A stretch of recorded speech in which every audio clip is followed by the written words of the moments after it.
সামৰণি পৰিল শ্ৰীমন্ত শংকৰদেৱ সংঘৰ ৯৪ সংখ্যক অধিৱেশন। অশ্ৰুসিক্ত নয়নেৰে যোৰহাটৰ অধিৱেশনস্থলী এৰি স্বগৃহলৈ উভতিল ভকত বৈষ্ণৱসকল। আৰু আজি অন্তিম দিনৰ কাৰ্যসূচীতে পৰৱৰ্তী কাৰ্যকালৰ বাবে নিৰ্বাচন কৰা হ'ল শ্ৰীমন্ত শংকৰদেৱ সংঘৰ মূল সমিতিৰ বিষয়ববীয়াসকল। ইফালে যোৰহাট অধিৱেশনৰ আজি অন্তিম দিনা প্ৰধান সম্পাদকৰ উপস্থিতিত উপ পদাধিকাৰে নমালে ধৰ্মধ্বজা।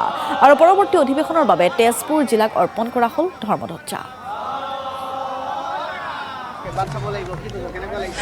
আজি বৰ আনন্দৰ যদি বহুত দুখৰ দিন। আমি বহুত দিনৰ পৰা 19 চনৰ পৰা যা যোগাৰ কৰি আজি আমাৰ এজনী জীয়ৰী ছোৱালী ঘৰৰ পৰা উলিয়াই দিয়াৰ নিচিনা আমাৰ অৱস্থা হৈছে।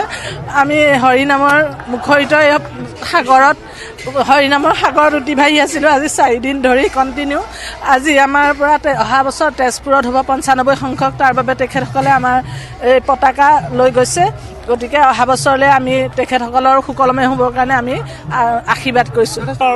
যিটো দুখ, আমি আনন্দৰ দুখ আজি আমি 19 চনৰ পৰা ভাবি ভাবি লাষ্ট মমেণ্টত আজি আপোনালোকক আমি তেজপুৰলৈ বিদায় দিছোঁ। এই আনন্দৰ চোখ হ'লো প্ৰভু, কিবা যদি দুখ কুটি হৈছে আপোনালোকৰ শ্ৰীচৰণ যোগে আমি সমস্তৰে শ্ৰীচৰণ যোগে প্ৰভু আপোনাৰ খবৰ শ্ৰীচৰণ যোগে আমি সেৱা নিবেদন কৰিছোঁ। সমস্ত আমি বুজাব নোৱাৰোঁ দুখ প্ৰভু। কৃষ্ণ কৃষ্ণ কৃষ্ণ প্ৰভু কৃষ্ণ, আমাৰ সমস্ত দুখ আপোনালোকৰ শ্ৰীচৰণত অৰ্পণ কৰিছোঁ প্ৰভু, শ্ৰীচৰণত অৰ্পণ কৰিছোঁ। আপোনালোকে সমস্ত দুখৰ আমাক পৰীক্ষণ কৰিব বুলি আমি শ্ৰীচৰণত